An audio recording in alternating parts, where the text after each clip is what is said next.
현 연사님은 꿈 드림학교 프로그램 개설 등 이주 여성들을 위해 힘쓰시는 이자스민 의원님이십니다. 이자스민 의원께서는 세계 시민으로서 다문화 가정을 대하는 태도에 대해 강연을 해주실 예정이십니다. 그럼 이자스민 의원을 무대로 모시겠습니다. 큰 박수로 환영 부탁드립니다.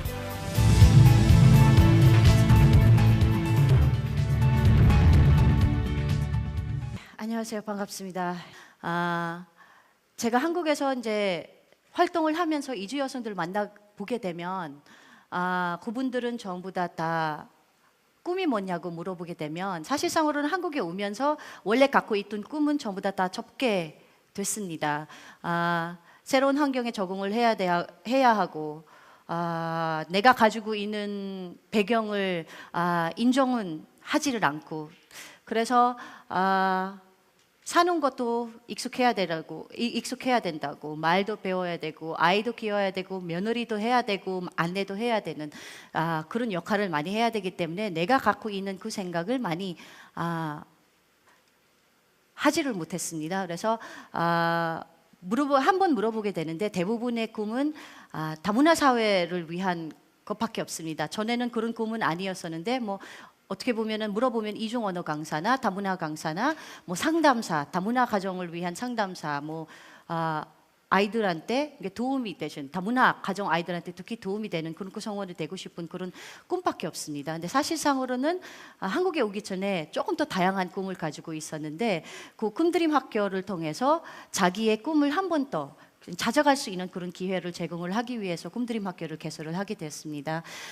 꿈드림 학교를 개설을 하면서 신청서를 나눠주면서 신청서 내에서는 질문 중 하나가 여러분들의 꿈이 뭐예요? 라는 질문인데요. 그 중에 가장 기억에 남는 대답은 꿈을 갖는 것이 내 꿈이다 라는 답이었습니다. 우리나라 아이들을 키워야 할 그런 구성원들이고 꿈을 가져라, 큰 꿈을 가져라 이런 식으로 아이들한테 얘기를 할 사람이 정작 본인은 꿈 갖는 것이 가장 큰 꿈이라고 생각을 하기 때문에 굉장히 어려운 현실이 이렇게 보여지고 있는 그런 경우입니다. 저는 제 경험을 인해서 제 경험을 바탕으로 해서 대한민국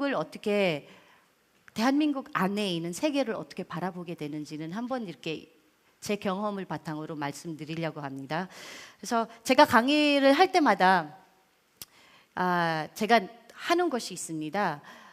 메모지를 나눠줘가지고 그 메모지 안에서 여기 그 강연장에 모든 사람을 세 가지 그룹을 나눠달라고 얘기를 합니다. 세 가지 그룹을 나눠달라고 하면은 이런 표정들이 이렇게 저를 바라보게 되더라고요. 그러니까 기준은 없습니다. 본인이 알아서 정해주면 되는 겁니다. 사람들은 대부분 눈에 보이는 걸로, 왜냐하면 모르는 사람들이기 때문에 처음 만나는 사람들이기 때문에 눈에 보이는 걸로 이렇게 집중을 하게 됩니다. 예를 들면 운동하시는 사람, 구두 신는 사람, 샌들 신는 사람라는 그런 경우가 많은데 제가 그냥 기억에 많이 남는 그 고등학생들인데요. 고등학생 종교 회장들을 모여가지고 캠프를 했는데 강의를 하게 되는데요. 그 캠프에서는 하는 이야기가 가장 기억에 남는 이야기가 잘생긴 사람, 못생긴 사람, 세 번째 뭘 것 같아요? 그 친구의 말로는 볼만한 사람이었습니다.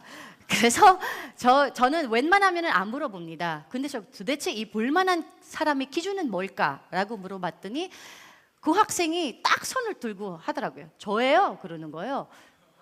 뭐가 저예요? 그러죠.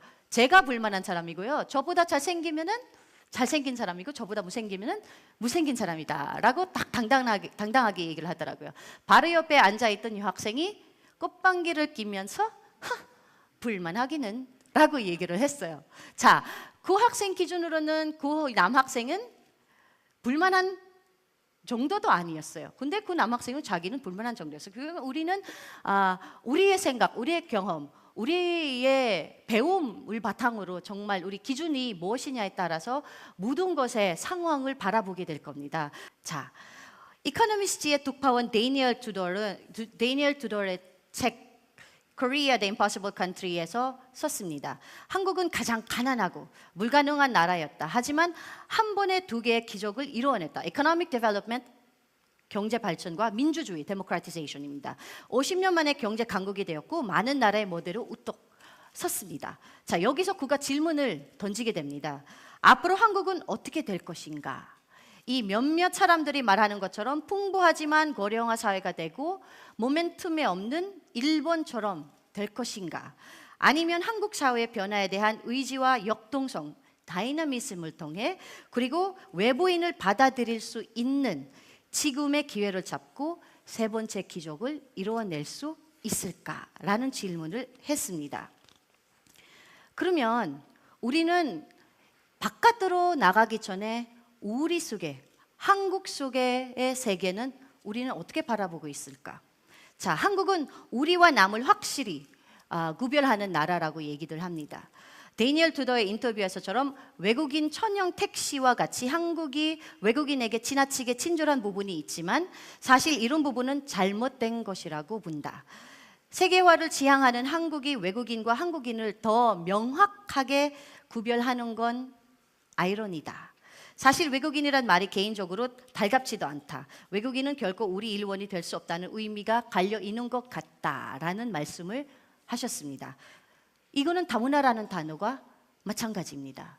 물론 우리가 정책적으로 다문화라는 단어가 필요했기 때문에 만들었던 거지만 다문화라는 단어가 나옴으로써 다문화 가정들이 훨씬 더 우리가 가운데 줄을 딱 그어 냈던 것처럼 한국인 가정과 다문화 가정을 따로 생각을 하는 것처럼 만들게 됐습니다. 이 수출 국가로서 사실은 이 글로벌리즘이 필요하다, 이 세계화가 필요하다는 것은 대한민국은 인정을 합니다. 그리고 많은 분들이 머리로 이해를 합니다. 하지만 머리에서부터 가슴까지 내려오는 게가 너무 오래 걸리는 겁니다. 남의 이름이면 오케이다, 내 이름이면 아니다라는 그런 생각을 많이 가지고 있습니다. No Man is an Island, 시인 존 신부는 어떤 사람도 그 자체로 온전한 삶은 아니다. 모든 사람은 대륙의 한 조각, 본토의 일부다라고 No Man is an Island. 이렇게 얘기를 하는데 조금 이 사진은 딱 보시면은 가장 그거를 나타내는 것입니다. 전부 다 우리가 지금 24시간이면은 어느 나라에나 갈 수 있습니다. 어느 나라나 가십니다. 세계적으로. 그래서 우리는 혼자는 살 수 없다는 얘기가 나왔습니다. 한국에서 외국인 이주민의 충가로 나타나는 다문화 현상과 그에 대한 정책 및 사회적 변화들은 국내적 관점에서만 볼 것이 아니라 우리가 국제적 관점에 확대해야 한다는 것입니다. 한국에서 다문화 사회 진전은 국제적인 인구와 문화의 이동과 국제적인 인구와 문화의 이동과 무관한 것이 아니기 때문입니다. 그래서 세계의 모든 문제는 모든 글로벌 충돌은 수천 마일만큼 멀리에 있던 바로 옆에 일어나던 글로벌 문제입니다. 그래서 막을 수 있는 방법도 글로벌 노력뿐입니다. 그래서 세계가 필요한 거는 사회의 연대입니다. 그래서 우리는 인간으로서 서로의 보호할 의무가 있습니다. 그래서 지구 시민으로서 대한민국의 세 번째 기적을 세계화 이루어 주실 거라고 믿습니다. 그래서 여러분들도 어디에 관심이나 외국에 나가서 관심이나 거기가에 대한 관심을 가지고 있기 때문에 외국에 나갈 수 있는 그런 부분, 외국에 나가시면서 우리가 어떻게 행동을 해야 되는 부분, 어떻게 다른 문화를 이해를 할 수 있는 그런 부분은 한국 안에 있는 세계부터 먼저 이해해야 된다고 생각을 합니다. 한국 안에 있는 우리 작은 세계를 이해를 하게 되면은 우리도 나가서 우리도 We're not an island. 우리는 하나의 섬이 아닙니다. 세계는 다 이루어져 있습니다. 그래서 여러분들은 지구 시민으로서 대한민국의 세 번째 기적을 이루어 주시길 바라겠습니다. 감사합니다.